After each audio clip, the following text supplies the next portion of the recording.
Por que o autor usa a expressão pecado no singular e não no plural?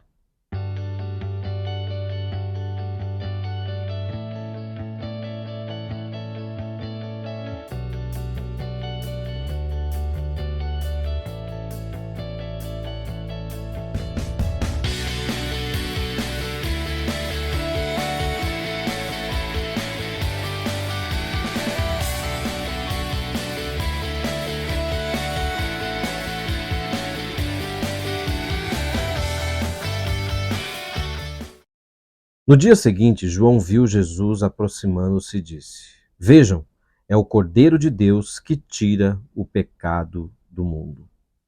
Hoje nós vamos trabalhar aqui dois pontos de muita importância nesse texto. O primeiro é que ao lermos esse texto nos surge um questionamento. Por que o autor usa a expressão pecado no singular e não no plural?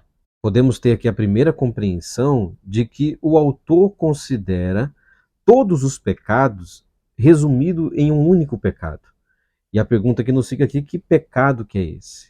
Quando nós nos direcionamos ao capítulo 16 e o versículo 9, a gente consegue entender que o pecado que João está se referindo aqui é o pecado da incredulidade. Conseguimos aqui então compreender que o inverso da fé, o contrário da fé, é a incredulidade. Aquele que vive na incredulidade é aquele que não tem uma vida de fé. E fé aqui também não pode ser compreendida como uma força, como um simples acreditar, mas é um acreditar que desemboca numa prática de vida. Quando queremos saber se alguém, um personagem bíblico, ou se nós mesmos temos fé, a gente se pergunta pelo nosso estilo de vida. E é o estilo de vida em que vai dizer se nós temos fé ou não, e não somente aquilo que a gente acredita. Ou seja, uma vida de fé não é um simples acreditar, mas vivermos uma vida na prática da justiça, na prática do amor de Deus, da solidariedade, da comunhão com os irmãos, da esperança. Com isso, eu trago para você aqui o segundo elemento. O contrário da fé, o inverso da fé, não é a dúvida, como normalmente a gente escuta, mas o inverso da fé é a incredulidade. A dúvida, ela faz parte da constituição humana, ou seja, a dúvida não é algo incompatível com a fé humana, mas uma parte essencial da experiência da fé. É um elemento que desafia a fé. Quando enfrentamos a dúvida na fé, somos levados a uma fé corajosa, que não nega a realidade da incerteza, mas que abraça.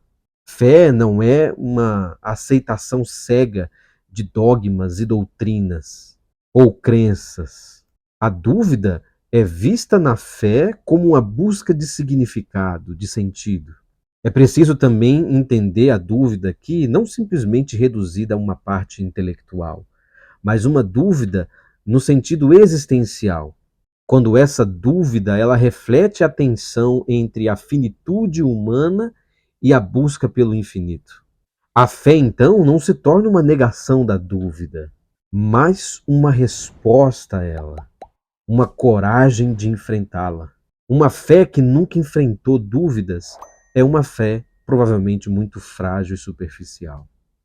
A dúvida é parte do processo interpretativo da fé. A dúvida não é a dúvida do cético, que não acredita em absolutamente nada, mas é a dúvida daquele que reconhece as suas incertezas, de que ele vive uma vida onde passa pelo risco, que reconhece a sua finitude, as suas fragilidades. Quando duvidamos, não estamos cometendo um pecado contra a fé.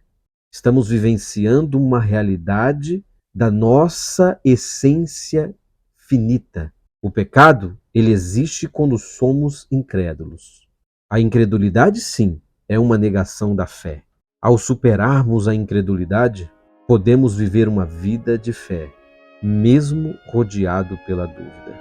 Esse texto vem confortar o nosso coração para dizer que Jesus é o Cordeiro de Deus que tira do nosso coração a incredulidade. Tirar a incredulidade é nos propor um novo estilo de vida, enxergar a vida com outras lentes, passar pela vida deixando vestígios da presença de Deus na humanidade. Tenha fé, mesmo que isso seja conviver com as suas dúvidas. Isso é uma fé verdadeira.